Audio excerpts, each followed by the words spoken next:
under no Apes.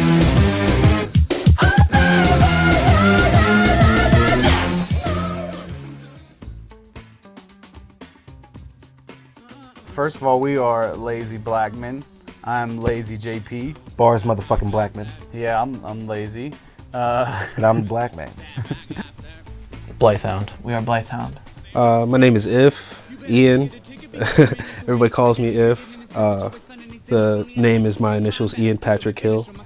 Started when I was smaller, and then it came back up around my 20s, and people just call me that ever since. So how did we get our start? Joel, would you like to go first? I started writing in like 10th grade, 11th grade. Never really tried recording and stuff except for a little bit, and then met you in like 2010 and in the attic, and we made history. And my mom's, or my dad's. At your pop's house, in the attic. In the attic. And then we just started making really bad songs, and they were really terrible. And then With they the got pantyhose spit guard. Yeah, pantyhose spit guard, and they were bad. And then they got better and better, and now here we are. We got started with this band probably a year ago, maybe a little bit more than a year ago. And we used to be a different band, and Nick wasn't in that band. And me and John, we've been doing it together for a while, if you know what I mean. And then we added Nick to our old band, and then he eventually took over the band, and now we make new music as Blithehound. I engineer a few of the acts that are actually on the Planet of the Apes show. This is my studio here, where all the filming is being done. That's what I do. I sit behind the desk. Now, do you produce beats? Do you recording? Like, what do you? Yes, I produce anything. So I'll do, background music, beats. I've actually been doing classical arrangements at the other studio. Anything. Do a lot of vocal tracking. Get people to sound like Celine Dion. As far as this band, there's too many to name. Personally, I like the classic rock, like Zeppelin. They know that probably too well. Oh, we know. Like 311 Oh, we know. is pretty big. Rage Against the Machine. Just like all kinds of rock. But I listen, we all listen to all kinds of different music. Every genre. Yeah, the Don't Strokes. don't get stuck in one genre. Yeah. No, definitely. Old school, everything. Hip hop, R&B, Biggie Smalls, blues, jazz, for sure. bluegrass, Johnny Cash, folk Cash rock is the man. Cash, Frank Sinatra, Dylan. everybody. Frank Sinatra, dude. Mine are Lupe, Nas, Doom, low-key Fred Durst. Fred Low-key- Durst. Yeah. Low-key Mike Shinoda. Yeah, that's definitely. Linkin Park, the Gorillaz, and Limp Bizkit were huge. Yeah, definitely. System of a Down was huge. Even though, yeah. Real crucial. Who else?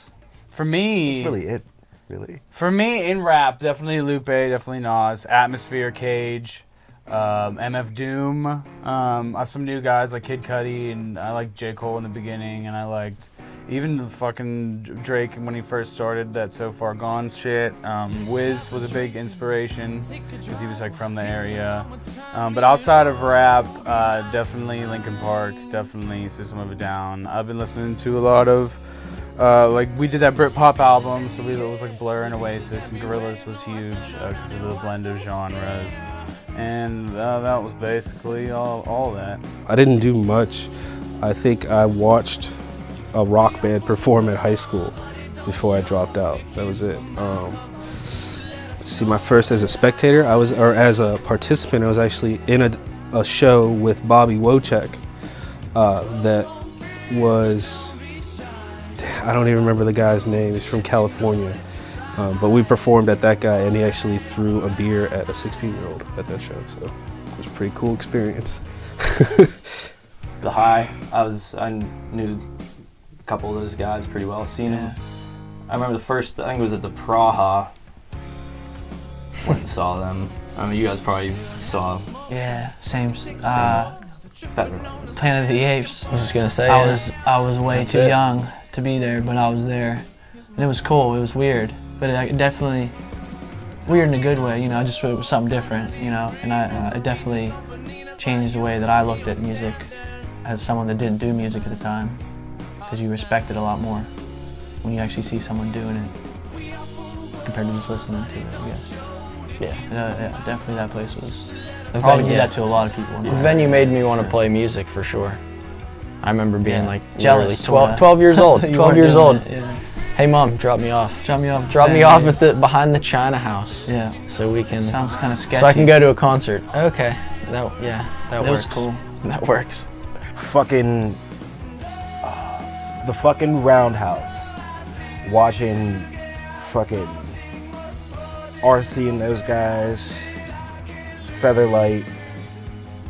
Yeah, Shit. all that old shit. That's All exactly those what dudes. I remember as well. Yeah, those guys. That was And I remember crazy. before in middle school, I remember everyone had a band. There was like Featherlight and The High and all that. And before that, there was Planet of the Apes when that existed, and they had all the hardcore bands, which is kind of like an inspiration that people, like even small people in a small town, can do big things if they wanted to, just because they fucked with music and that's what they wanted to do.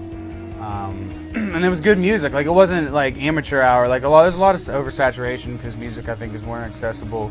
But it was like talented people. Like those are people that I could put on a CD now Yeah, and dope still shit. listen to and Dope still shit. enjoy. He's got Jansport. I'm working on Melancholera with If. He's got an EP with If coming as well. We're at IPH Studio. We're doing the interviews at, and he is producing my next project almost in its entirety. But I also want to incorporate some live musician work and stuff like that. And we just released Rock Lobster EP where we rap on 90s Britpop rock songs.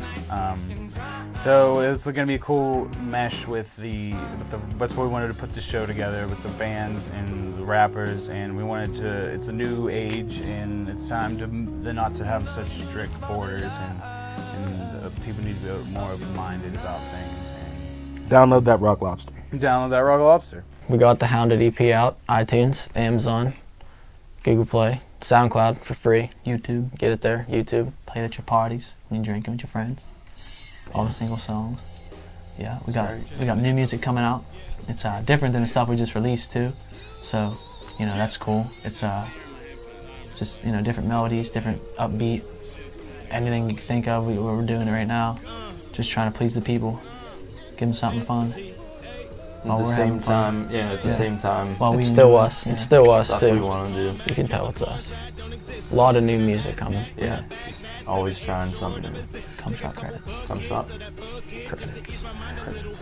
Favorite video game of all time is split between two when I was on Super Nintendo a lot. There's Secret of Mana and then there's Chrono Trigger. Those are like neck and neck. Can't beat them. Video games. There's so many. Too many. My very favorite one, though, if I had to pick one, it's probably Elder Scrolls Oblivion. Xbox 360. Great game. Played for hours, Fallout 3. Yeah, I bought that game. I just had the shirt on before we shot this. I bought that game like 5 different times. Played each time like 100 hours and just whipped the shit out of that game, all of it. Yeah, I could play that game. I could play it anytime, forever. ever. I could start Forever. it over and play it again and again and again. I liked it better than New Vegas a lot as well. Earthbound was my favorite for sure, because of how goofy it was in Japanese. Well, you like that old shit. It was like Japanese interpretation of America, and it was ridiculous, and I loved it. But yeah, it's older, Super Nintendo. You like that old shit. Lame. This guy looks like Rick. Dude, what's that thing with the spike ball in the end? A flail? What's that thing called? Let me know. Dude, I think if I had one of those, I'd be good. As long as they weren't too close to me. Zombie apocalypse. Like if weapon. they were real close, that'd be rough. But like if I see them coming, dude, I can get that thing going. Just I think I'd have a bow and arrow. That's a good choice. dude, that's just it's distance. Because it'd be dude. cool, like it'd be fun. distance. It's even close too, because you could just stab one of them. You with could one use of an them. arrow, yeah. If you get just too close. Mine would be a single hand grenade. For yourself or for them? For them. I'd gather them all around. Just boom, Chuck. Oh, for sure. bow and arrow. And Chuck would probably have a musket Musket. with a bayonet on the end. Close encounters. That's appropriate for Chuck. Old school. Old school Chucky. You need to show off Chuck a little bit. No. Yeah, we will. Try not to look into his eyes. Keep your chin up, Chuck. Chuck. You'll be horrified. Chuck's at work today. He couldn't make it to the interview, but he's here in spirit. Thanks for being here. Looking damn good. Dapper. Mm-hmm. Dapper Charlie. In the zombie apocalypse, what is your weapon of choice? Fire axe. I'm gonna be afraid to die. I'd probably just kill myself. To be honest. Fire with you. axe. I mean, hate for to sure. take it there. Hate to be dark, but I would probably just be like, fuck this shit. No, I don't know. I don't know what I'd do. Probably some kind of katana sword, but I'd probably cut myself with it anyways because I don't know how to wield it. It's like Michonne just trained herself to be have to just learn. a That's what it ninja in is. like a few months. Like, I don't know, just like I slicing off heads. You just have to learn, Now bro. she can fucking You gotta climb practice in the walls. woods while you're running from zombies. She's Like a you gotta be ninja. running and just swinging and practicing. That's the way. No, that's tough. It's tough because when you're browsing, you're just like, what do I want today? It's just too easy these days. You don't have to flip through tapes anymore. I'd say my favorite genre of porn is free. Alright, I guess that's the genre. Porn. Amateur. Amateur hour. Yeah, bestiality maybe. Oh, God. Porn star. You gotta do it right. You gotta do it right, huh? Prank Pov. Do it right. Do it right or don't put it out. Do it right or don't put it in. Don't get that shit on the internet. There's already too much shit out there. Save your time. But yeah, I don't know. I like variety. I like to change it up. You know, every day of the week something new.